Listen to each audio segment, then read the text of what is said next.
2003. 2003. Yeah.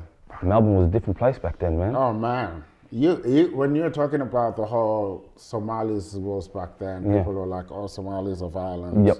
Like I've seen the whole progression from Somalis to Sudanese to, everyone else to yeah. So, yeah, it was very different. Man, It it was was way much different, man. I remember going to places and not being allowed to get in. there was a lot more of that back You in know the what I days. mean? Yes, You go to a place and people are just like, yeah, can't come into this. Like, Oh, yeah, too much of you boys. Get Yeah. out of the, yeah, Yeah. absolutely. Yeah. 100%. I remember copying that a lot, man. And then it Yeah. got to the point where we had to build our own spaces, right? yeah. Yeah. And then what happened? Cops were in there all the time. All the time. All the time. Checking the liquor license, checking Yeah. this, checking that, Yeah. making sure everything's on. Yeah. So I used to DJ back then. Okay. I used to have this club in, it wasn't a club really, it was more of a venue, it was a bar on Spencer Street. Okay. It was called Osobo back then. Sober, all right. Yeah. Yeah. And DJ there, and then cops just every time. And then there was a friend of mine, I don't know if you know Otieno. Otieno. He ended up owning a club called Red Violin. Oh, Red Violin, yes, right? yes. Cops there Yep. all the time as well, huh? Yep. Right, it was, yeah. Yeah, I remember in my day around when I was hitting club. Yeah, that's exactly what would happen. Yeah. It'll go on for a few weeks. Venue shut down. They gotta find a new Exactly, venue, yeah. and almost to the point where they gotta raise the insurance just because there's Africans going in there. And Yeah. it was a sad situation at the time. There was another friend of mine who was still a DJ as well, and he'd book a venue, and they'd be like, yeah, because he would speaks different on the phone, right? And then they'd be like, yeah, fine, that's cool. And I remember he booked. There was a space he booked in the city. They accepted, paid a deposit and whatever, and then on the day, like he got there, he set up and everything, and then people started turning up. It was mostly black people. Cops came and told the owner, "You gotta shut it down." During the event actually happened. The event, yeah. So it's like, "Come, you gotta shut it down." He took them to court. Okay, what happened? How'd it go? He won, but Yeah. he didn't get awarded like money and everything, but he did it out of principle. But it was like, yeah, he went all out. And he had to It's spend his own money to get his lawyers and everything. Lawyers and everything, but yeah, he just did it out of principle.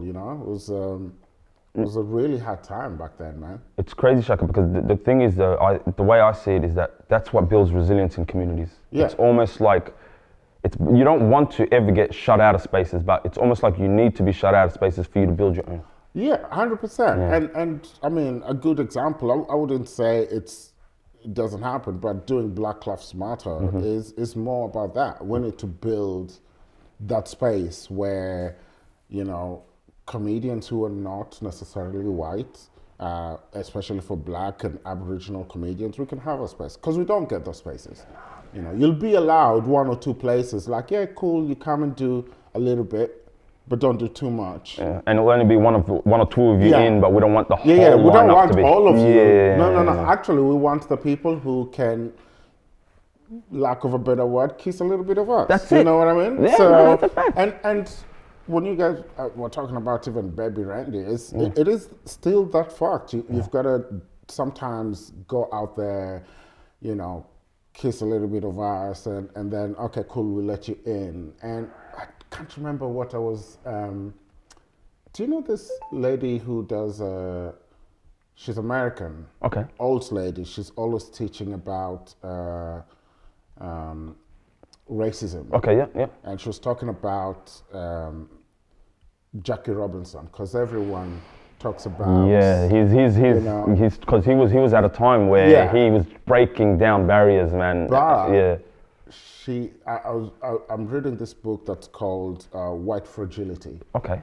And they talk about he was allowed by a white man to play. He was successful. He was a good baseball player, but still he was allowed. There had to be someone opening that door for him. Yeah, someone actually said, okay, we'll allow you to play with white people. So it wasn't just based on talent. You know what I mean? Yeah. The talent he had, 100%. And in the book, they were actually talking about, are we saying he was the only good baseball player at that time? Probably not. Nah. But then someone allowed him as a particular person. Tshaka, to be able I to got a play. theory. I got a theory, yeah? My theory is that they did certain things at certain times because they knew that, look, there was the Negro League at the time. Yeah. And the Negro League was gaining just as much popularity as the normal National Baseball League at the time. Yeah. So in my eyes, I felt like they needed, okay, we got to start separating them from there, or else this entity is going to be stronger than ours and we don't own it. Yeah. We got nothing to do with it. Yeah. They opened the color lines, allowed everybody to go in. Now there's no more ownership of a league or things like that. And I mean, I'm not sure in regards to baseball, like how many baseball leagues or how many baseball teams are owned specifically by a black person. I don't think any. You know what I mean? Yeah, I don't think any. So yeah, they had to kind of, and it's always that thing, trying to break down when we start our own thing, there'll always be someone who'll come in and be like, okay, we need to do it this way. You know what I mean? And then they get in, and then it's their thing. Yes. You know, and so we keep on losing a lot of stuff in that regard because we get overtaken. You know, if someone else decided they had more money, you know, and came and decided, all right, you know what? Let's crack open the door. We can do Black Lives Matter on a bigger scale. Yeah, yeah. And that's one thing that I do appreciate about you, Tshaka. Yeah, Black Lives Matter is something that it's rarely done in Melbourne, right? You're getting a show that's at the Athenaeum. Sorry, I couldn't say that right, but this is a big venue. Yeah. A space that's strictly for Africans. Yeah. You know what I mean? Obviously, we want everybody to be involved. Whoever 100%. loves it, you know, whoever loves our type of comedy and things like that. But for you to be able to hold that space and it going through your hands, making sure that we're able to beat us, I really appreciate you for that, man. Oh, thank you, I really man. thank you for that, man. I thank you. Like, it's been a good idea. We did it last year. We sold out on that one. So that we're really hoping we can do that again. I mean, tickets sales so far are going fantastic. But I also appreciate the venue. I'll have to give them a big shout out because the moment I went to them and I was like, I have this idea. I wanna do a show over here, and they're like, yeah, they jumped on board like really quickly. And so now it's just building that community around it, you know, building the community of black people coming out and supporting other. We need that art form, you know. We've been very much conditioned to go to work. I mean, go to school, go to work, get a corporate job, and we don't have a lot of role models, especially in Australia, in the art space. Entertainment art space, yeah. And the ones that we have are just music. You know, we're not very few actors, you know, from Australia, black Australian actors. Yep. We have the sports people. You know, we don't have, like, comedy is now coming out, but we don't have that space. So we need to step out and start building all these spaces that we're not doing. I think there was a time when the whole childcare thing happened. There was a lot of Africans were doing it, you know, and we got into that space and then we got shut down. I mean, some of us were dodgy and some were dodgy, but hey, there was a lot of politicians' family members were doing a lot of the same dodgy stuff as well, but they were able to, you know, skim through. Absolutely. You know, so I think the time has come to kind of start getting out of those areas. And even when we were talking initially about like back in the day and doing DJing and creating our spaces, again, I think we've been overtaken by that. We don't have areas where it's just us. Let's go and be us and concentrate on our music, our style, and we're missing that a lot. And I appreciate that as well, because like at the same time, Tshaka, yeah, like I'm a man in my mid-30s, I got kids, I got a wife. My entertainment is not going out to the club anymore. 100%. It's hitting up a comedy lounge. You know what I mean? Being able to sit there, have a laugh in a controlled environment, not too crazy. And not too late. You come in, you still go home before midnight. You know, you can do your babysitters for 2 hours. You know, go have dinner with the missus, come enjoy a show, come home, and still have a good night, and you're still able to function tomorrow. I'm at that age as well, man. If now I do a big night, it's 2 weeks. We're recovering for a long time. Recovery. Yep. Because sometimes I think about back in the day, man. I used to go out Wednesday, Thursday, Friday, Saturday, Sunday, and still go to work on a Monday like nothing happened when I was in my 20s, right? You were soldiering through it. Man, I would soldier on. And you're talking about you finish clubbing or wherever, and you'd go home at, say, 4 o'clock in the morning. So it was like 2.5 hours. I'll be up at 6:30, and then you get to work, and you complete the day. Nowadays, man, I'm like, someone calls me 9 o'clock, or let's do something. I'm like, man, it's Wednesday, bro. It's Wednesday. Now when someone calls me, I'm thinking, okay, it takes me a few hours to get there. I'm going to be there for a few hours. It takes me a few hours to get back. Yeah. No, my day's done by 2. I have to chillax when I get home, and then what time am I getting sleep? Yep. Man, it's we're growing old. But we need to get community involved. I guess and I appreciate you too. Like what you're doing this podcast and just talking about things that a lot of people either don't think about or think about and don't have the space to do it.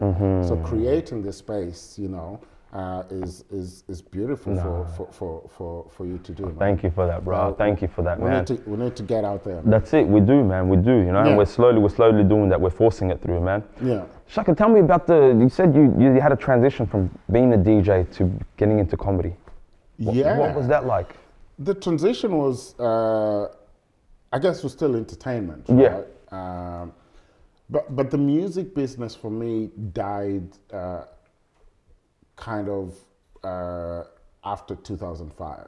Okay. So we had, and it didn't die because anything bad happened.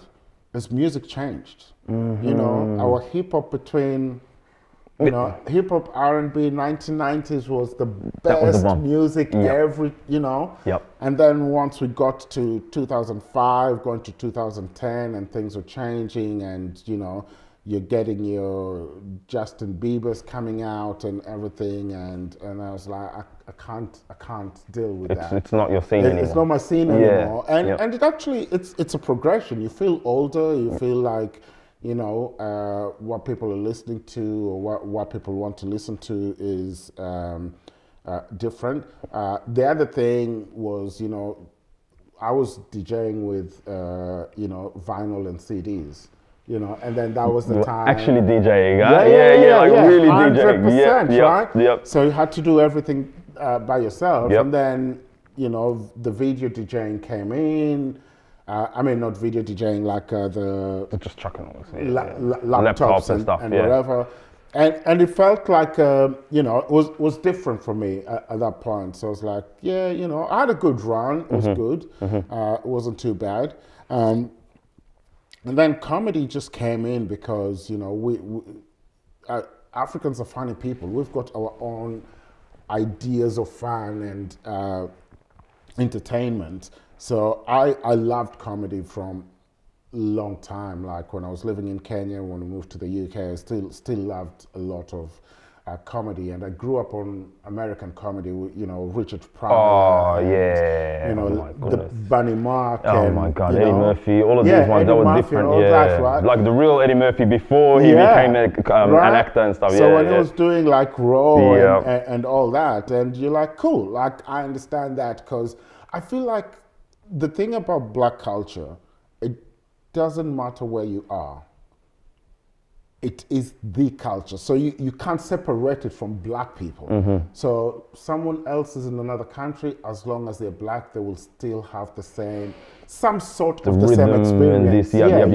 Yep. So Eddie Murphy understood, when he's talking about, eating ice cream or, locking his wife up in the house. You're laughing at that. She's like, cool. I get that, that's my uncle right there. Yeah, exactly. Like we've seen this person before. We've seen this thing before, right? Yep. British comedy was the same. The sense of humor, the dryness and everything, I kind of understood it. And then when I moved to Australia was different. So I was kind of, I wanted to get into comedy. I'd watch a lot of shows on Australian TV with comedy. And they had this show called Stand Up Australia at that time. And every time I'd watch it, I'd watch it every week, religiously. I had Foxtel back then. So you were a big dog when you got Foxtel. Right? I was I record it at end of the week, I'd watch it, and I never got it. I was like, I really don't get what they're doing. Right?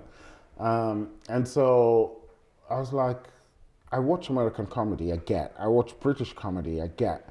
I don't get Australian comedy. And I was like, you know what, I'm gonna do it. And that's how I actually got into it. I feel there's a little bit of arrogance there, but also a little bit of misunderstanding. Because for a long time, I think I watched that program for 8 months or something. Never got it. And then after about 2 years, and I'd started doing comedy, just underground, building myself up. I saw the same comedians and I laughed so hard. They were doing the same jokes. But I understood because now I started understanding Australian culture. Right? Because that was what was missing. You know what I mean? It's the same it's a different sort of humor that you have in Australia. It's a different sort of humor, but I started noticing the reference points. So if they talked about Frankston, I was like, I've heard about it. I've been, if they talked about,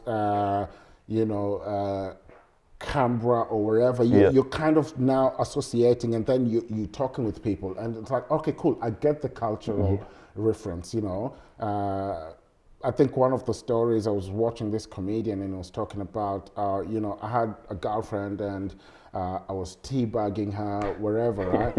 And I'm like, I'm from Kenya, we have tea. Right? My mom is always making tea. She's bagging my tea every time, right?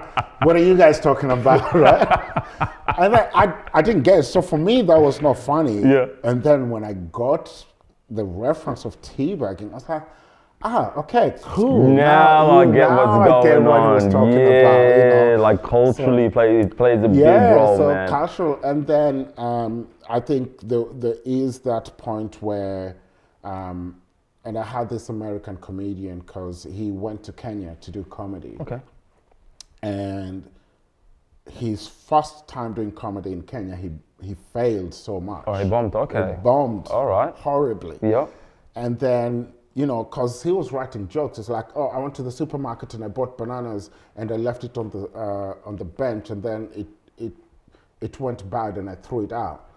You're in Kenya where some people are starving. So everyone's like, why are you throwing food? It doesn't matter what it's from. Exactly. It doesn't make sense, right? So he had to also start understanding that culture of, people don't waste food over here. They don't throw food. So now, and then when he say that, for me, it also clicked. It's like, comedy is very geographical. It's very, very geographical. So, especially if it's not, say, your Kevin Hart's and everything, where it's put on media so much. Where it's pushed to us that it's worldwide. Wherever. If you got an American comedian who comes over here and he does jokes and people do not know him, they might not get some of the references. You know what I mean? It's the same way, in America, it's F this, F that, F this, wherever. You know what I mean? But there, people are laughing at it so much because they're like, cool, we get this is what we grew up on. This is what we understand. Exactly. I think one of Bernie Mac's, when he was talking about using the N-word. But to say, I use the N-word, but people understand what I'm saying. If I see that nigger using my money, I'm gonna fuck that nigger. And it's like, it's every time he says it, it means something different. But people get what he's saying. They understand that context, right? They understand the context of the sentence. Yes. So it took a while to kind of do that. And, so I started doing comedy over here. And then I went to Kenya and I was trying to do comedy over there. And I'd been here about 10 years, man. So again, you've been out. You're in that state where Australia doesn't accept me because you're African. Yep. And then I went to Kenya, and Kenya's like, well, you're not Kenyan anymore because you live in Australia. That's what we got to deal with, bro. Right. I got that when I went to Ethiopia as well. I stood out like a sore thumb, bro. Yeah, absolutely. Yeah, I'm Ethiopian. No, you're not. Yep. Yeah, okay. Yep. You're Ethiopian by name, you're Ethiopian by looks, but you're no longer here because Culturally, you're not. Yeah. Right? Yeah. And I tried doing comedy over there, and they booed me. They're like, yeah. They're like, go back to Australia. Because again, I trying to do jokes in a culture where it was more slapstick comedy at that point. There was no cultural references. At that time, Kenyans did not really want to laugh at themselves that much, you know.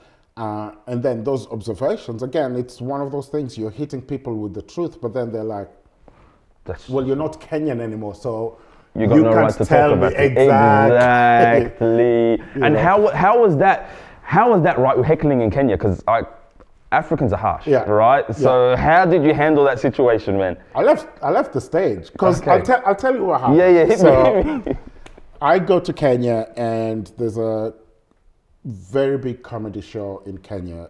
It's called the Churchill Show. Okay. So it's they have like what would I say? Something like Margaret Court Arena, because it's a venue. It's called the Carnival. So it's a big arena. People come there. They do comedy every day.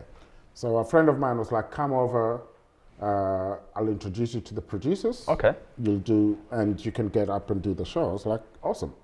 So I go there, we hang out, and the producer comes and is like, oh, what are you going to talk about? It's like, I don't know, you put me up on stage, we get feel the vibe, do my vibe, thing. Yeah. And then we go along. I mean, at the same time, you prepare a little bit of things. So it's like, I've got this joke about nursery rhymes and whatever, and it's like, yeah, no, Kenyans are not gonna like that. Okay. I was like, okay, cool. It's like, so what else are you gonna do? And I was like, oh well, I just landed at the airport, and at that time the airport had burnt down in Kenya, which again was funny in itself because I'm like, it's an international airport. How does it burn down? You know what I mean? So it's like, I want to talk about that. It's like, yeah, no, people are not. Stay away from that. You can't stay. Yeah. So everything I was doing, they were like, no, it's not going to happen. So it's like, fine. I don't even want to do the show. So I hang out, and then they finish shooting for the day. And then the producers are like, we'll go out into the city, we'll have some dinner, grab a couple of drinks, wherever. So we walk into a club, right? Music is pumping, right? Music is pumping, order drinks. Yep. This producer goes to the DJ. It's like, there's a comedian from Australia. People are dancing and grinding. The DJ just,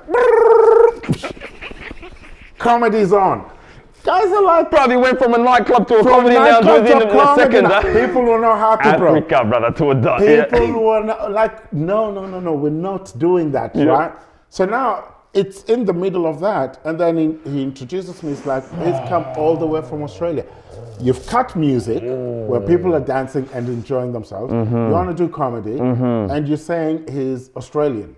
It's almost like you're about to run a 100-meter dash and they cut one of your legs off. Yeah. That's basically how it is. It was the same thing. Yeah. So I said like 2 jokes, and they were like, go back to Australia.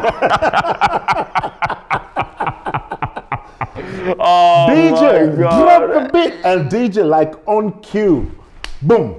Back into guys are grinding again. I was like, oh my god, super traumatized, man. I was like, oh cool, yeah. And that was the first time in Kenya actually going back to Africa. That was the first time going back and saying I want to go to comedy. Okay. And what did that do to you? Were you like, I don't want to do this again here in Kenya, or? Look, I'm still traumatized. Yeah, 100%. I want to do it. Yeah. I want to do it, and it's been another 10 years, and there's been a lot of development right now in Kenyan comedy. There's a lot of guys who are doing Western style of comedy now. Big shout out to a friend of mine called Dog Mutai. He used to live in Canada. He's gone back to Kenya and he's opened up this, They call themselves, I think, Comedy Collective. All right. So they're doing big Good things stuff, now, man. and there's, Yeah. there's a lot of growing the industry. Yeah, Yeah. a lot of stuff going on. So now I think I can go back and do it, but for a long time it shatters your confidence, bro. Do you think that it's tied to, sorry to cut you, do you think it's tied also to Kenya fast becoming a middle income country, right? Where it's like the more, you know, the more disposable income there is, the better, because Kenya is right up there with South Africa in Africa, yeah? So it's like, it's very developed. Yeah. So the comedy, obviously the comedy industry is going to develop as much as it does is as developing. well. Yeah. And comedy in South Africa, as you can see, we've got Trevor Noah, who's done big things. Yep. You know, you've got Loiso Gola and a lot of big comedians coming out of South Africa who've gone. And Kenya is on that path Yep. of emulating talent grown from within. You know, like there's a lot of talent right now in Kenya who are super hilarious, you know. And yes, so it is developed, and the middle class is increasing, you know. Yeah, like you're saying, disposable income is there. A lot of international people, you know, so you've got all the UN, UNHCR, World Vision, wherever. They've got massive organizations there. People are going and working from overseas as a lot of large tech companies are starting to set up shop in Kenya as well. Exactly, right? Yep. So you've got all these Western people who also have got that disposable income and they want entertainment. So they're out there spending the money and going out to comedy shows, and it's a beautiful thing. You know, it's growing. So big up to them. I do want to go back, so probably I'm going back next year. Beautiful. And see how that's going to see how it goes out. Yeah, see how it goes this time. But no, it's been a great experience, and it grows. And I think Kenya, like a lot of African countries, Tanzania has also started a comedy scene as well. Okay, nice. You know, so they're doing pretty good. It's good to see, man. No, it's good to see. Especially it's right on line with how a lot of African countries are developing as well and becoming better nations. So you can see a lot of this stuff. A lot of this the comedy industry growing in a lot of these countries. It is. Comedy industry is growing. Movies are growing. Politically as well. Like the youth are being more informed. Like, instead of back in the day, you know, it was your parents telling you this is how you're going to vote. Now the youth are very empowered. Yep. I don't know if you know what's happening in Kenya right now.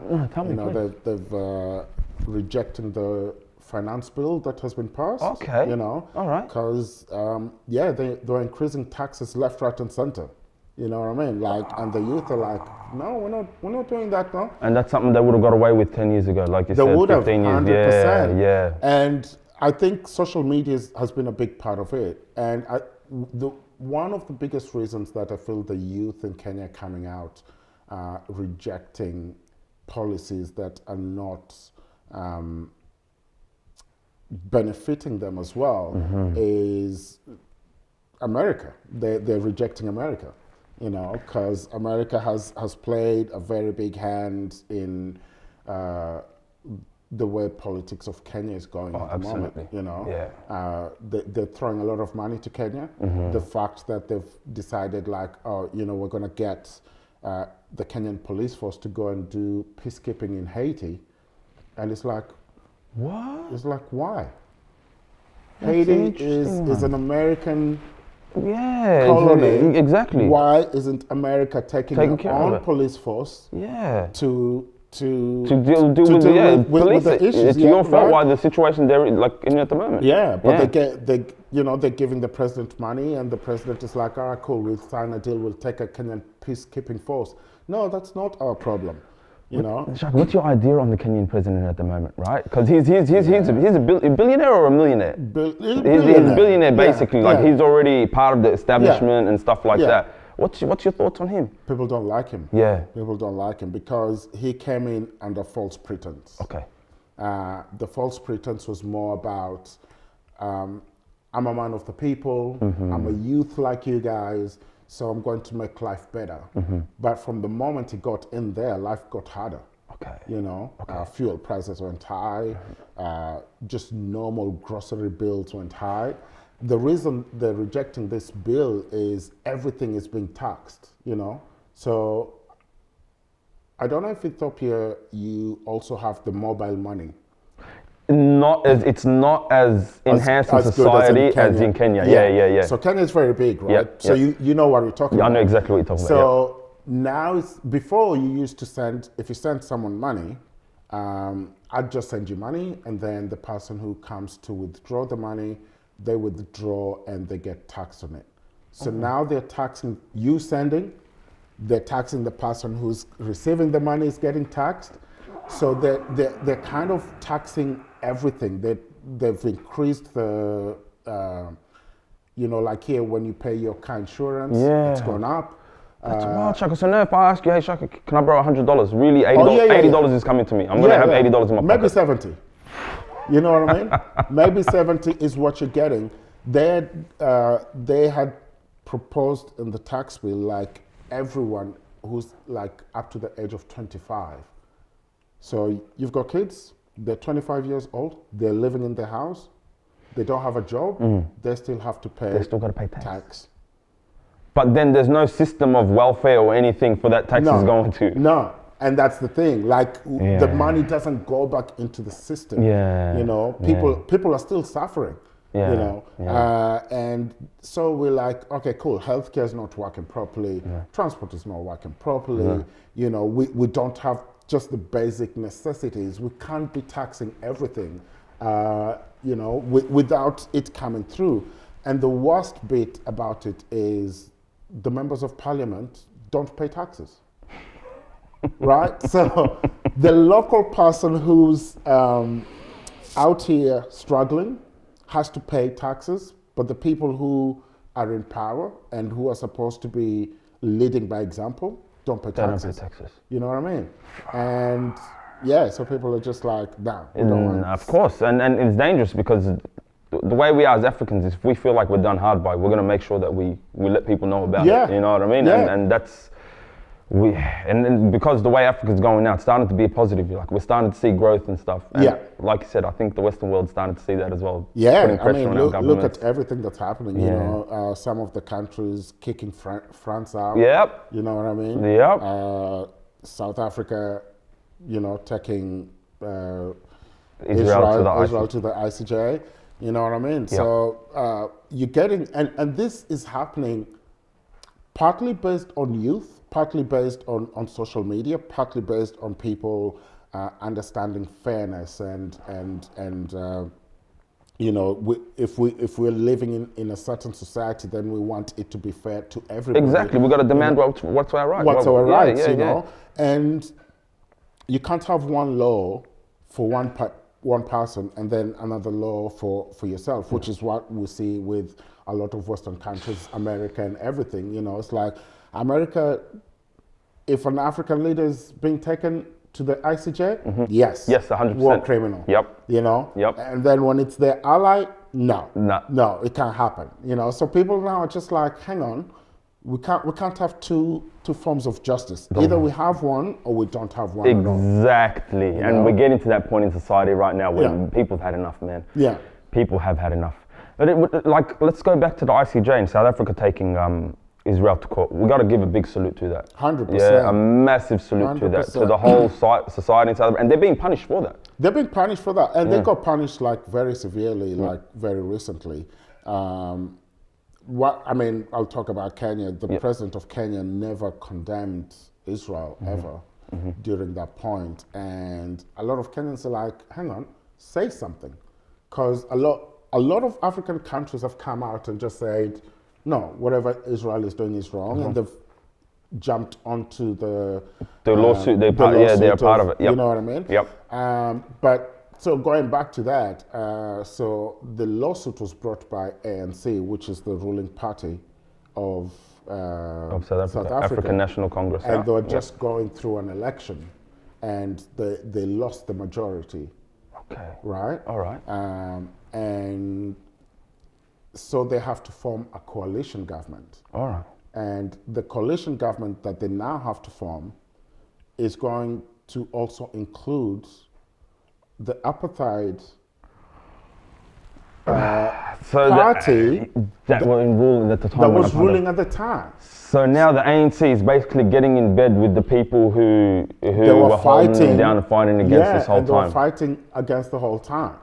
you know. And as we know, the apartheid government at that time was supported by the US Yes. and supported by Israel. Exactly. And people fail to mention that. People think that African countries had never had a nuclear weapon, but Yeah. there was a time where South Africa did have a nuclear weapon. Yeah. And they were given that by Israel. Yeah. Back in the 80s or the 70s when it was a white government at Yeah. the time. You know what I mean? Yeah. And so now, ANC losing that election begs you to think, did they lose that election, or was it meddled What a so coincidence. that Israel can get its way, so that the US can get its way? Yep. Because it you know, for the ruling party, it's like, you know, you're fighting an enemy, and then all of a sudden it's like, hang on, let's bring this enemy inside. Doesn't make sense. It doesn't. It's you know, it doesn't. So I mean, there is that question to think about. Did they actually lose an election, or was it meddled? Was it a meddled And election? as we know, in Africa, it's very easy to meddle with elections. Yeah, Very you know. easy, extremely easy to meddle with And the elections. fact that America is always the one, we want to send observers to why? Deal with Trump first. Finish. Have your- observers look at your elections, at bro. your own Yeah. elections. Yeah. Finish with Trump, and then you can go and police other people. And that's what I was saying again. You can't have one law that is for other people. Oh, we'll come in as observers Yeah. and observe all your elections, when you can't even do your own elections in a peaceful way. And you don't know if anyone's meddling with you. Like, Yeah. oh yeah, Russia's coming in with this, or they're doing that. Yeah. It's like, come on, man. Yeah. Yeah. How you gonna come and bother with us? Yeah, and they do that a lot, and it's sad that we're getting to it's not sad actually. I think it's a good time that we're seeing the hypocrisy of some of the Western countries. You know, We're having an awakening. There's an awakening. yes, Yes.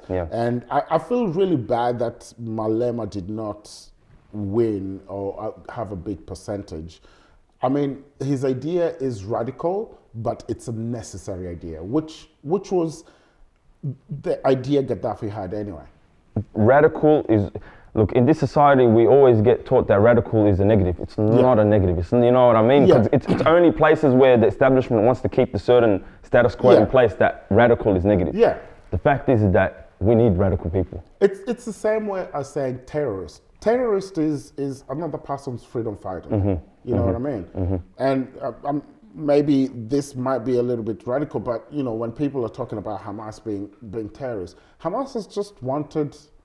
We want Palestinian land to be Palestinian land. Yeah. Do they have, you know, terrorist elements in their organizations? 100%. Yeah. You know what I mean? But I think for the most part, they just want They try Palestine freedom. to be recognized Absolutely. as their own state, and they have their own land, and they have their own rule. But it's crazy because there was a time where they were okay with Hamas being there, as long as Yeah. they were able to work with them, Yeah. right? And then Yeah. now it's a big problem because they're just not going with what we're going with. So Mandela was a terrorist. Mandela was a terrorist. Let's be real. Let's be real. How long was he locked up for? You know what I mean? 23 years. But 23 years. He was a terrorist. He was considered a terrorist. What was it? Trying to fight for freedom. Yep. For his people. Yep. You know what I mean? Yep. So when people are coming out and going like, yeah, let's celebrate Mandela, but it's those terminologies change very quickly. If you're against the establishment, you're a terrorist. That's exactly what it is. And me and my friend, me and Frank have been talking about this. We've been talking about labels. Yeah. And that's a dangerous thing, yeah? We come to a point in society where everybody needs to be labeled something, or I don't want to hear what you're saying. Yeah. You know what I'm saying? Yeah. And it's like, that's the problem with it. If you're right, I don't want to listen to who's in the left. If you're this, I don't want to listen to that. If you're considered this, I don't want to be listening to you. And that's the dangerous thing, because at the end of the day, 90% of us, we believe in the same thing, man. Yeah. You know what I mean? It's just these labels that pit us against each other, and it's dangerous, man. If we listen to each other, we're all saying the same thing. Yeah. We all want the same thing. I feel sometimes it's if people just sat back and listened to each other without having any judgment of the other person, you can literally sit back and go like, hang on, I'm going through the same thing, right? And we do this a lot, especially like when you get whether we're talking about racism or tribalism for For our us, yeah, places, yeah, from where we come with where we come from, it's like, oh, this guy's from my tribe, so he has to be right, and I will support him no matter what he does. No matter what, You know yeah, what I mean? yeah. But then, when you look, especially if they come from establishment and they don't help you as an individual, and then you sit with me and I tell you my problems, you're like, oh, cool, I couldn't buy bread. You couldn't buy Same. bread. Yeah, exactly. Oh, cool. So it's the same. Oh, I couldn't get petrol for my car. I Yeah. couldn't get petrol for my car. Yeah. So then, who's the enemy? It's that the establishment that and I think this was brought around with the British, the whole divide and conquer. Yeah, yeah. You know yeah, what I mean? yeah. So we'll divide you guys, and then it's just gonna be the little things here and there, and you guys are gonna fight among yourselves, while you forget The bigger picture. at who the real enemy Yeah, is. you forget about the bigger picture.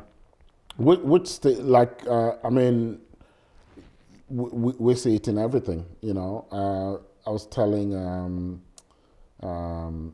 Eric the other day, Yeah. and I had this one, and for me it made so much sense, Okay. is especially for Black and African people, coming together is the hardest thing ever. Yeah. You know what I mean? Yeah. We would undermine each other, Yeah. even though we want the same goal. And this guy was saying it's very hard for Black and Africans to come together, and he didn't understand why. But if you looked at it, like, he was like the mafia, all Italian, all want one thing. They controlled drugs. They had the mafia. Yeah. You have your Albanians, you have your You've got your different different groups, nationalities, Yep. and they always come together. Yep. But you never see successful Black people Yeah. coming Coming together. together. You Yeah. know, for one cause, and being like, this is what we're going to do. This is what we're going to control. I've noticed you that. know, and I mean, Africa should be the same. Like, if people just sat down and just went, okay, cool. We have all the minerals we want. We have all the food we want. We have all the resources, the brains, because we've Oh got my a God. lot of brilliant people. The population, the youth, the amount of youth that are in Yeah. Africa, almost 50% of it's under the age of 30 or something like so that. it's yeah. a growing population. And, if we all just put it together and then decided not to do anything with anyone else, we'd become a superpower, which is what Gaddafi was going for. I was talking about Gaddafi before. Yeah. It's like, all right, we have the oil, we have the gold. we have the silver, we have the diamond, we have the cobalt. Why is US dollar the standard reserve for Exactly. Yeah, let's change it up. Let us make our own money, and then they can base it on that, Yep. or they buy it on the price of gold. Exactly. And they couldn't do that because what does the US do? Oh, we don't. Well, the dollar has gone low in value. Let's print more dollars. You know what I mean? So they base their economy based on what they have, what they can. They just print and print and print and print. And it's going still. Yeah. And then we are buying at the equivalent of an American dollar, which no one said should be the standard of money for everyone. Who agreed to this? Who You know what I mean? exactly, Who agreed right? to this? You know what I man? mean? Who agreed to this? Yeah. Exactly. And that's Ethiopia is going through a massive shortage of foreign hard currency. Yeah. And for you to build, it's crazy to say it, but every country has to have a certain amount of US currency in their reserves. Yeah. You know what I mean? For people to do business with you, and it's a really sad situation, man. Like, countries can come to a halt if the US decides, okay, we're gonna pull back our hard cash. How did your paper become more worthy than my gold? How on earth did that happen? Exactly. How is gold not worthy of us saying, like, hang on, we're basing it on the price of gold, not on the price of your paper, on the price of gold. But I guess that's how marketing is. That's how manipulation comes in, and also the fact that I like what is it Ture or the guy who's the new president of Benin or Burkina Faso. Oh, Burkina Faso, yeah, You know- yeah, you yeah. know what I mean? I can't remember his name. He just recently banned pornography from the country. Look, whatever he's Yeah, doing, yeah, I don't yeah, care. if it He's helps, doing, he's I doing great. love that guy. I love that guy. Because what he's done, he's also said, all right, cool. We're no longer going to export gold to be refined just to be sold back to us. So now we're refining it. We'll do it ourselves. If you want it, now you buy it at the market prices. At what we say, yeah. From us. You know what I mean? Yep. And I think Ghana was going through the same thing when they were like, we're not going to export cocoa to France to be refined and stuff over there. And then you come back and we buy it from you anymore. Yeah. So now you want it, we'll refine it, you buy it, and France was not happy about that. I mean, hey, it was also Burkina Faso. I think it was them who started the snowball effect of a lot of countries jumping off France. Yeah. And they got the spirit of our man Thomas Sankara, bro. You know what I mean? And it's not his lineage, obviously, but it's his mentality that's coming now, man. And again, it's the generation that's coming through and being like, why are we doing things that our grandfathers did and whatever did? Because honestly speaking, France uses the euro, right? All these countries still use the franc, which isn't even a currency anymore. You know what I mean? And we're gonna ask France to print it whenever it's start. Whenever you need extra. Send it to us, and then we use it. And they're still paying. I think they were supposed to pay homage to France, so they're still paying like rent to France as a free country. It's a sad situation, man. It's a very good effect that is happening. We're seeing that happening in Africa. I am sad that Gaddafi was not there, and I'm sad that Malema did not win. And I know some people would say, oh, Gaddafi was this and Gaddafi was that. I'm not saying he was the greatest person, but we have to look at the vision that he wanted for Africa as a whole. Yes. You know what I mean? Yes. And so if he was still alive and, Malema had won and, I think it's called Sankara, I mean, all these people, and they started actually they were able to link, coming together and being like, okay, let's keep this going. Yes. Eventually, we would have gotten to a point where, people would sit back and...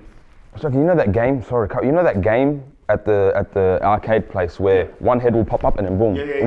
That's Guacamole. That's exactly what we've been in Africa, bro. Yeah. Like one will pop out, bang, America will shut it down.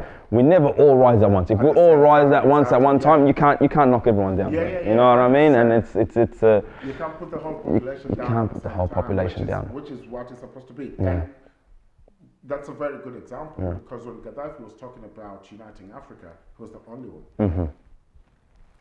So, knocked down. Knocked him down, bro. That's it. Yeah, and that's what people just kept quiet, So now what's happening in that side of West Africa when they came like snowball effect is like, yeah, we're doing this. France is out, France is out, France is out, France is out. It's like, well, you can't attack that whole section. It's a whole block now you got to worry about. A whole block, yep. You know what I mean? Yeah. And they're saying if you attack one of us, we're all coming. Which is such a great idea. It's a beautiful idea. I feel it should continue like that. We're not saying we don't want anything to do with the West, but we want to be able to govern ourselves with our own rules, with our own resources, and make money out of our own resources. I want to do business while I'm standing with you and shaking hands instead of while you're in a position of power and I'm looking up to you like that. 100%. That's exactly what it is. That's exactly what it is. We'll get into that. Very interesting thoughts of that, but I hope the youth keep on coming up and we have more leaders like that because we need them. We're getting there, man, and then we're slowly getting there, Tshaka. We're slowly getting there, man. You can see it, and there's a beautiful positivity coming out of Africa at the moment. You got a lot of the youth getting educated, like you said, they're holding their leaders to account much more, and they're deciding the important people who are going to be in power are the ones that we want, So we'll get there, man. With Ethiopia, I know Ethiopia has always been peaceful. I know you've got the little skirmishes, which is what the news would show and tell you, travel advisory, don't go to Ethiopia. Always. When everyone's just like, what are you talking about? People are living life and people are peaceful and everything. with because I was reading about the flour for making injera, the grain for making injera. Yep, teff, yeah? Teff, Yep. and it's becoming like a It's a superfood now. Superfood. Yep. Um, You got hipsters in Fitzroy going, but Yeah. paying, well, you know how they do, yeah? and they're talking like how Ethiopia should kind of try and patent it because apparently they're trying to recreate it. I'm with you on that one. Places. I'm with you on that one because there was a situation where I think an Ethiopian company was trying to export it to Italy, Yeah. and Yes. they didn't allow it because in Italy it was patented under a certain company or something like that, Yeah. along those lines, and they were banned from actually doing that. I agree with you 100%. Yeah. But I feel like the problem with Ethiopia as well is that we're so insular to the point where everything's nationalized. The government's got its hand in everything. Yeah. So when a producer gets up and tries to be, we're not like Kenya. Kenya, it's encouraged almost. Entrepreneurship is encouraged, right? Yeah. So like that'll help build the country and stuff. Within Ethiopia, it's more authoritarian. So everything's nationalized, whether it's our telecommunications industry, whether it's the airlines. You know what I mean? Yeah. Everything's privatized. So I mean, privatized. So the government's got a lock on everything, and I don't know, man. I'm with you, Tshaka. They have to. They need to patent it because it's going to be the next superfood. I mean, look, if they patent coffee, you know what I mean? We would have got to the point now where it's like we've got everything, you know? Yeah, man, you know? But I feel you, Tshaka. We never get to a point where we can have a global entity that we're in control of. It's just, I don't know. I don't understand why. And do you feel like the youth in Ethiopia are more involved in the politics and the running of? The youth in Ethiopia are involved in the politics, but my fear is that they only get involved in the politics when it's almost too late, and the powers that be have already started the war, and now it's just the youth getting involved in that war. You know what I mean? That's where it is. Now, like Ethiopia, every 30 or so years, there'll be a situation where the government's overthrown and then a new group of people getting power. Yeah. So now it's the Oromos that are in power. Before that, it was the Tigrays that were in power. Before that, it was, so on and so forth. There'll be at least 5-6 years period of volatility, and I think that's what Ethiopia is going through now. Yeah. But it'll rise again, man. Fingers crossed it'll rise again, hopefully. Because Ethiopia as a nation, it's very inspirational to a lot of other African nations. Like due to it, like even the Pan-African colors, the red, yellow, and green is due from the Ethiopian flag and things like that. When a lot of countries were coming out of colonization, Ethiopia played a big role in helping out and stuff like that. So being the only country that got colonized. Yeah, you know what I mean? So fingers crossed that we can actually stay on track, man. Stay on track and move into the next century. But we'll see how it goes, man. I'll see how it goes. Just my eye is what happens next in South Africa. That's one of the eyes that I've got. And what happens in the ICJ. Those two things I really want to keep an eye out on. And I think the other one is seeing what happens in November with the American election. That's Because that the way it is right now, things are uncertain with America's popularity around the world. So I don't know how either Trump winning or Biden continuing is gonna. It's a lose-lose situation. You know what I mean? It's a lose-lose situation when you think about it. You know what I mean? Like the thing with Trump is that he'll start getting a lot of closeted people out and start, you know what I mean? I feel like we'll start seeing more violence and things in that nature. But the thing with Biden is, internationally, Biden's more involved in wars than Trump was at any time. Yeah. You know, which is scary when you think about it. This is a guy who can't even stand there, can't even talk, can't even walk, but who's his handler? You know, that's when I start looking at it and I start thinking, you know? Yeah.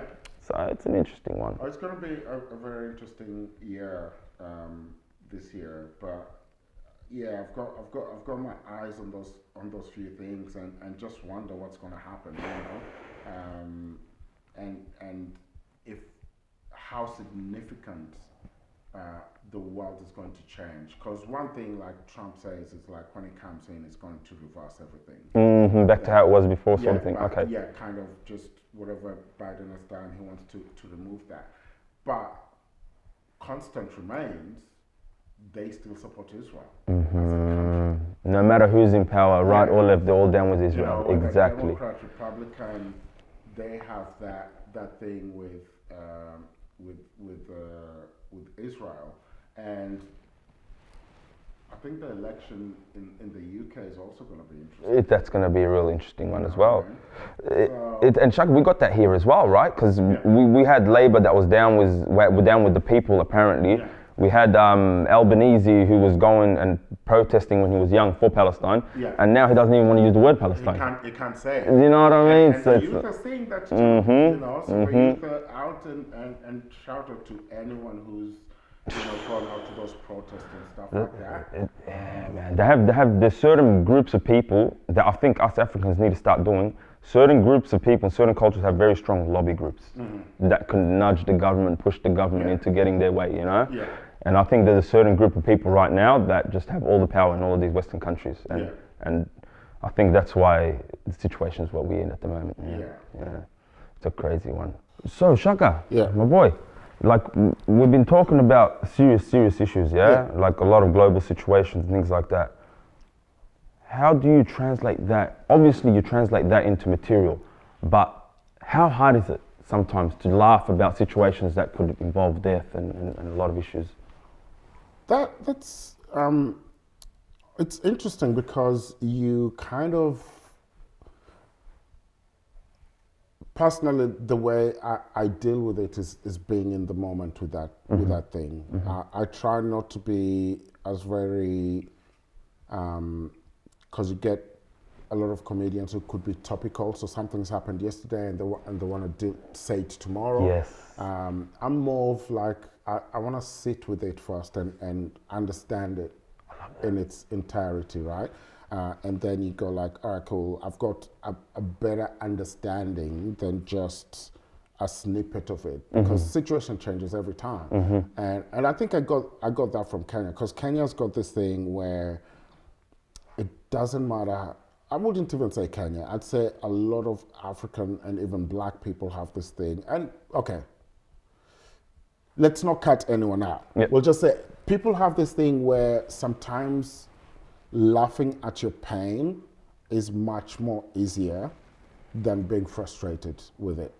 That's the best way I deal with situations. You know what I mean? Yeah. So if then I go now to the whole Kenyan situation, we're going through a time where things are rough and, people are rejecting the finance bill and stuff. But when you go to social media and you see the way people are reacting, it's like some of them, it's so funny that you're like, I can't even be offended anymore. Like, I understand things are hard, but still, I get you trying to get that humor out of that. So I think I sit in it, and then I try and understand, okay, what's the situation, and what is the perspective of that situation to the normal person. Yes. Can they understand where I'm going with this? And can they also understand, like, I'm being ridiculous because that situation is ridiculous? So I think a good example is I have this joke about where I talk about corruption.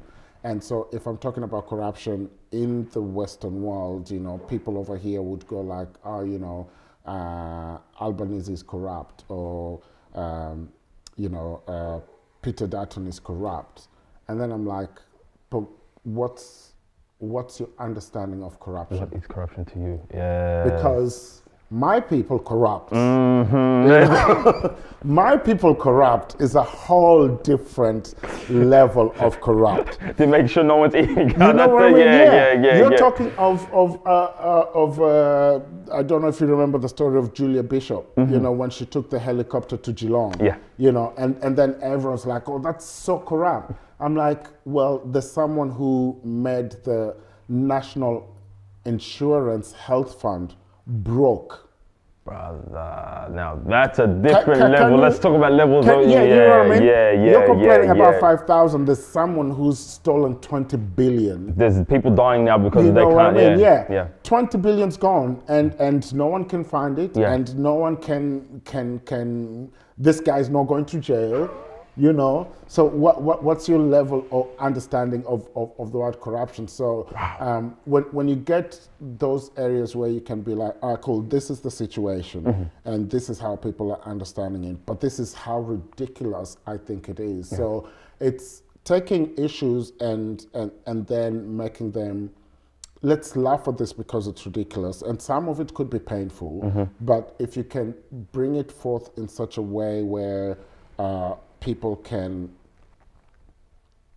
laugh through the pain. Laugh through the pain. You're not laughing at the situation. You're not laughing at the through situation. pain. You're laughing through it, and then going like, "All right, cool.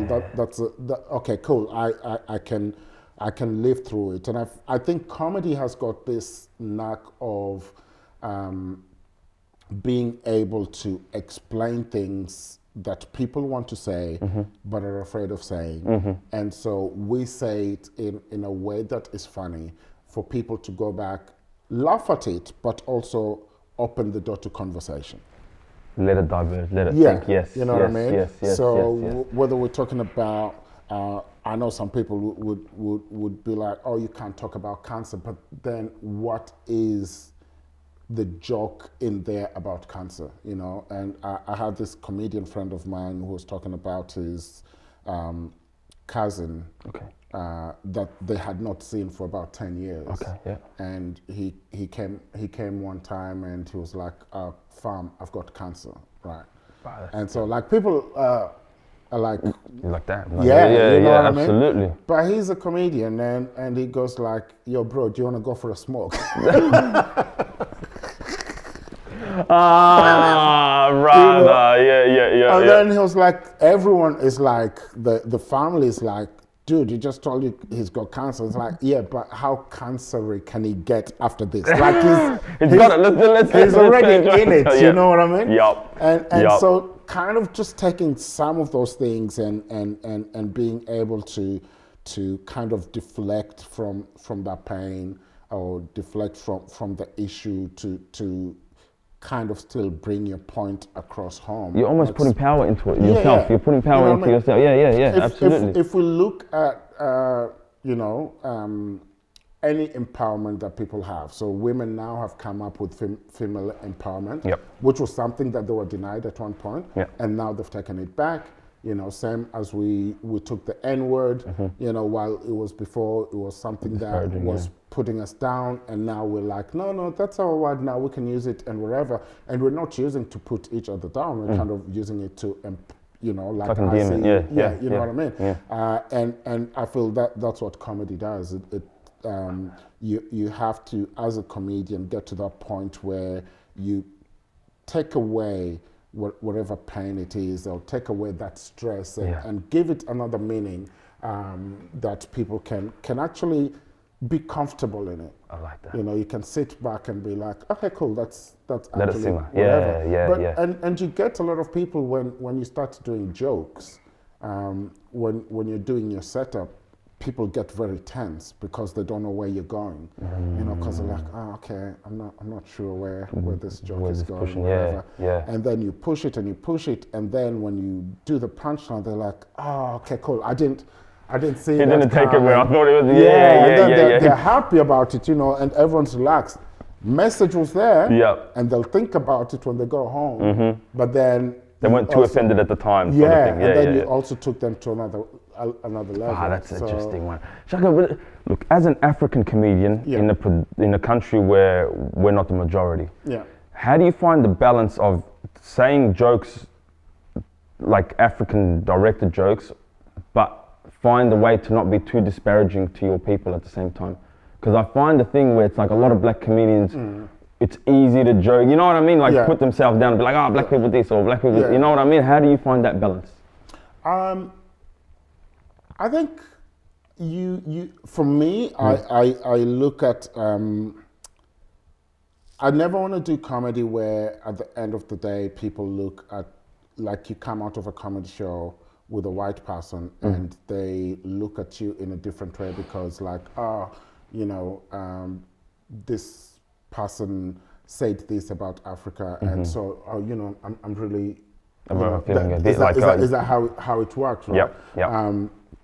Like I have this joke where I talk about, you know, we grew up being, you know, beaten by our parents, you know. We got smacked all the time. That was the norm. Parents, Yeah, you know? that was the norm. But because everyone was being smacked at the same time, it wasn't as bad. it wasn't a thing, Yeah. you know. There was no one who was going like, oh, I've been abused, you know what I mean? Yeah. But when I talk about that, like I finish, don't see a family of, you know, black children and then going like, are you okay?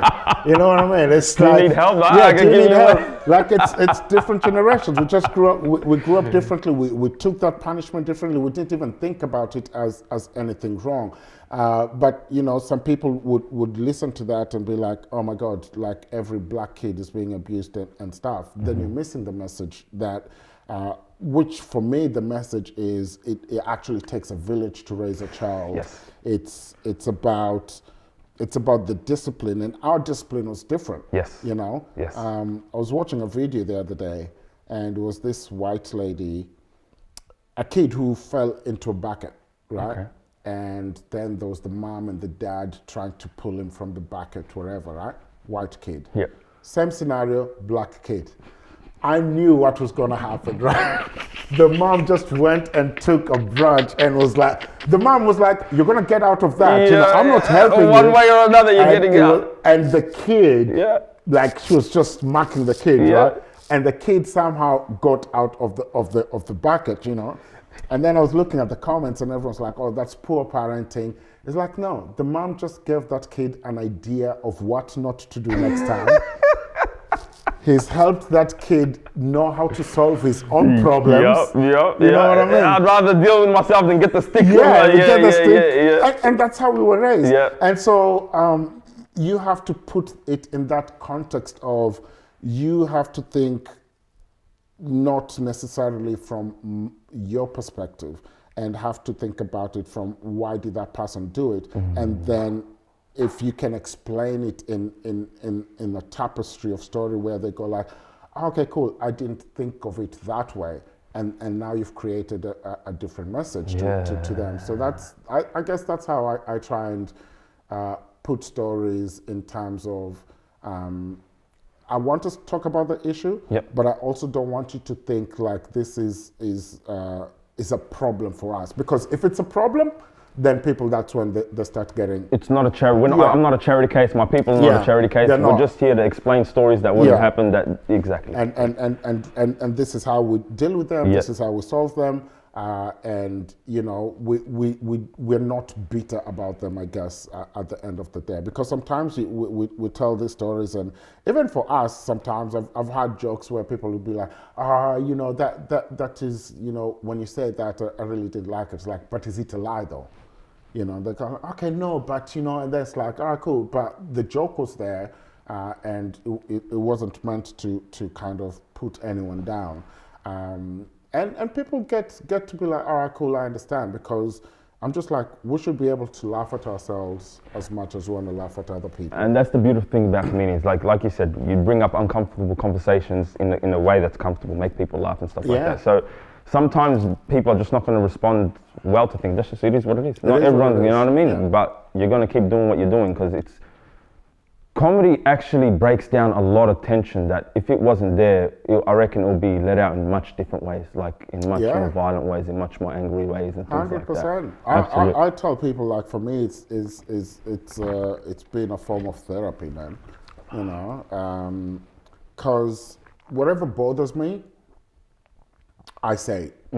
I might not say it immediately. I might go think about it, like I said, figure out why is it bothering me, write a joke about it, figure out how I can write that joke without me not being angry about it, just being like, all right, cool, how can why is it bothering me and why is it funny for me right now? And then kind of present it. And then that, you know, saves me like, you know, another $500 to go and tell somebody the same thing. You know, if I went and sat at a therapist and then they'll be like, oh, you know, this. So for me is very therapeutical, but it also gives me that opportunity to look at people and life in a very specific way, you know. Like, if say something happened to me, like I missed a train or I missed a bus or I missed whatever, I don't get frustrated about it. I start thinking of how many ridiculous things could have happened if I'd gotten that train. You know what I mean? Yes, So yes. I love that. I love you know that what mentality. I mean? So I kind of pace myself into like, oh, why did that happen? You know, like I was on a tram the other day and I saw this dude crying, you know, on the train. Okay. And I mean, we know, like, people usually say men don't cry, and if they cry, then there's something bigger or Massive, whatever. You know what I mean? So it was like, hey, dude, are you okay? You know what I mean? Oh, you're rocked up too. Nice. Yeah, Okay. it's like, man, what's wrong? Whatever. I had a conversation, you know, and now I'm writing a joke about it. I love because it was just a most ridiculous situation, and the way he reacted with me talking to him to when he got off the train. I'm like, all right, cool. This is a good joke that's gonna come through, you know, and then people. I mean, I hope people can see that talking to someone can make their day better, but also if something else happens, you know, you can deal with it. You can still deal with it. You're the type of guy that when life gives you lemons, you make lemonade. Like, you know what I mean? Like, you went in there, into the live scene doing DJing, and then transition because you see what you needed to do. Yeah. You've seen somebody going through something, you sat there, chatted with him, and now it's a material for your show. 100%. Like, I love that. And I always say, I put myself in uncomfortable situations every day for a story. You know, I mean, I'm not stupid in the things that I put myself in, but I always kind of, you know, whatever happens, it's like, oh, where's the story? You're open to situations. Yeah, you're very open, very yeah. open to situations. You know, I was in Canada one time, and I went for a comedy show, did a show, and then after that went clubbing, and Canada clubs close at 1 o'clock. Are you serious? Without fail, 1 a.m. everyone out. Shut down. Okay. Right? So I'm standing outside, and you know, I'm waiting for a taxi to go to my hotel, and this group of guys and girls come along, and it's like, what are you doing? It's like, I'm waiting for a taxi to go to my hotel. And they're like, no, you're coming with us. I was like, okay, cool. I don't know where I went. I just know I traveled for an hour on a car with strangers. You know what I mean? Found myself in a house party. I could have died. Yeah, you know what I mean? They could have took you to the woods somewhere. They could have taken me somewhere, and no one would have known where I was. But I had such a good time doing that. And I woke up in the morning, and there was this guy who had a girlfriend, right? And I was, you know, with this other girl somewhere else, and he had come to our bed in the morning and was completely naked. Like, we were drunk. Yeah, everyone's out of it, yeah. I mean, me and the girl were still dressed, but he came and slept there naked, and then he woke up and he was like, oh my God. I was like, what are you doing here? And it was like, he didn't even remember where his girlfriend was, and he came and slept on our bed. And I was like, oh my that's a good goodness, story, right? Like man. those are things now you're kind of like, all right, cool. You know, this is what alcohol does to you. Now you start thinking about stories of, all right, how can we put this in a scenario that is funny? So always kind of opening myself up, you know, being very honest with myself. I talk about my kids now in my shows, you know what I mean? So it's one of those things. And how's that balance? Do you feel like initially you tried to be more private with your private life? Like I was initially. And then now I'm just like, you know, there's still things that are private and I keep private. But, you know, my kids are always saying, like, they would do silly things, or they'd say something, or they'd make me feel in a certain way. So even them, and you know kids, the way they do, sometimes they push your buttons. Oh, yes, they do. And then I go like, cool, they've pushed my buttons enough. How can I make that funny? What do they do that I can use that in a joke, you know? my son has got this thing like he knows everything. Okay. You know what I mean? He's How old is he? 17. 17. All right. Yeah, So, that's that age where you you just know what gotta. I mean? Yeah. So Yeah. now I'm like, all right, cool. So how can I use that? And it's every little thing that happens that you go. Sometimes it's not funny, and then you forget about it, and then something else happens, and then you go like, oh, okay, I can connect that with that. And that's where the story is. Because sometimes there is that missing link. Yeah. And it's going to take a while for you to get it. Yeah. Nah, that's impressive, Tshaka. No, that's impressive to the fullest, man. I really appreciate you coming and getting the mindset of a comedian. You know what I mean? Yeah. It's just like finding different material at different times. You know, it's. I really, really do appreciate that, man. And Thanks for helping me. you're doing a few shows. Please Yeah. let everybody know what's going on with it. So, doing Black Lives Matter, which is happening on 20th of July at the Athenaeum Theatre in Melbourne. Taking that same show to Brisbane on the 29th of August. Beautiful. And then September, it's going to be in Sydney. So if you're in Sydney and Brisbane, watch out for those dates. Melbourne, I really, really hope you come and support the show 20th of July. Tickets are out now. We've already sold like 50%, so we just want to sell the other 50%, make it another sellout show. We'll have an after party as well at the George and Collins, which is just next to the theatre over there. But yeah, we have a very good lineup of comedians. So we've got comedian from Adelaide. He's Aboriginal and he's actually blind. Oh, so he's coming to do the show. We've got this lady from Uganda.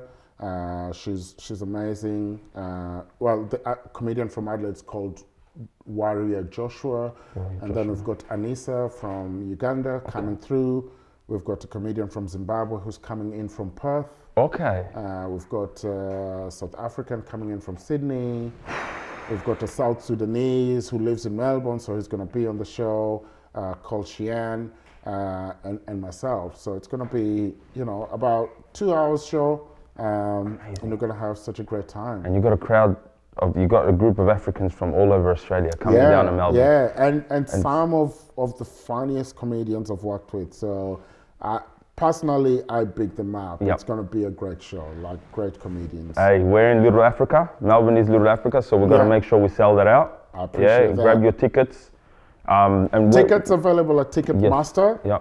So if you go to ticketmaster.com.au, type in Black Lives Matter, and you can get tickets. And you've got the Instagram and Facebook and everything like that. Follow me on Instagram. It's Tshaka Comedy, Tshaka with a T, so TSHAKA Comedy. And you can follow, that's on my Instagram, that's on my Facebook page. I don't use Twitter much, I'm not, but... Too toxic, Twitter. Yeah, so follow me on those channels. Follow my YouTube channel as well. It's Vincent Tshaka Comedy. Working with Magnificent Eric, so he's doing some of my videos, and we're starting to get a YouTube channel going and happening. You got the best in the business. We've got a great team here. Yeah. Tshaka, I really appreciate you. I'm going to be there front row as well, but please don't roast me, yeah? No worries. Keep me away from the material. I'll try. Thank you very much, brother. I really appreciate it, brother. Thanks for having me. And that's another one. Bang.